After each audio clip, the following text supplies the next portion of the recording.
नमस्ते। इस वीडियो में मैं आपको दिखाऊंगा कि आप अपने ट्रेजर सेफ 5 को कैसे रीसेट कर सकते हैं और ये प्रक्रिया कैसे काम करती है।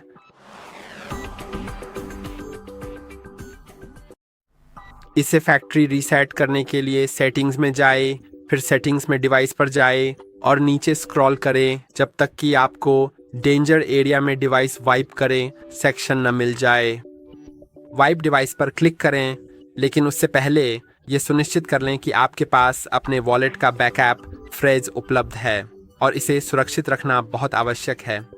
ये 20 शब्द या अलग संख्या के शब्द जो आपके वॉलेट को बनाते समय जनरेट हुए थे, और अगर आपके पास उस वॉलेट का कोई भी बैकअप उपलब्ध नहीं है तो अपने डिवाइस को वाइप करने से पहले अपने सभी महत्वपूर्ण फंड्स को किसी दूसरे सुरक्षित वॉलेट में तुरंत और सावधानीपूर्वक ट्रांसफ़र कर लें। ये बहुत महत्वपूर्ण है, और एक बार जब यह पूरी तरह से सेट हो जाए तो यह भी सुनिश्चित कर लें कि आपकी रिकवरी फ्रेज बिल्कुल सही है या नहीं। तो अगर आप ये जांचना चाहते हैं कि ये सही है या नहीं तो आपको सेटिंग्स में फिर डिवाइस में जाना होगा और वहाँ आप अपनी रिकवरी फ्रेज की स्थिति को आसानी से जांच सकते हैं। फिर आपको चेक वॉलेट बैकअप मिलेगा। आप चेक पर आसानी से क्लिक कर सकते हैं।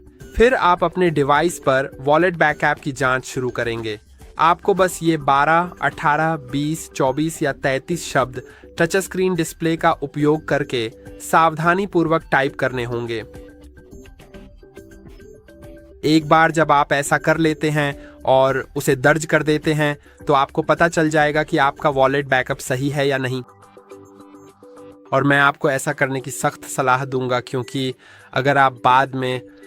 अगर आपको पता चलता है कि आपकी वॉलेट बैकअप फ्रेज गलत है या आपने कुछ शब्द अस्पष्ट लिख दिए हैं और आप उन्हें सही से पढ़ नहीं पा रहे हैं, तो फिर केवल एक ही तरीका बचता है। ऐसा होगा कि फिर आपके पैसे वापस लाने का कोई तरीका नहीं रहेगा। अगर आपने अपने डिवाइस को रीसेट कर दिया तो आप अपने सभी पैसे खो देंगे। लेकिन अगर आपको पूरी तरह से यह यकीन है कि आपने या तो अपने सारे पैसे किसी दूसरे वॉलेट में सफलतापूर्वक ट्रांसफ़र कर दिए हैं या फिर आपके पास अपनी रिकवरी फ्रेज सुरक्षित है, तो आप निश्चिंत होकर अपने डिवाइस को रीसेट कर सकते हैं। और मैं भी ठीक यही करने वाला हूं, क्योंकि मुझे पूरा यकीन है कि मेरे पास मेरी रिकवरी फ्रेज पूरी तरह से सुरक्षित है।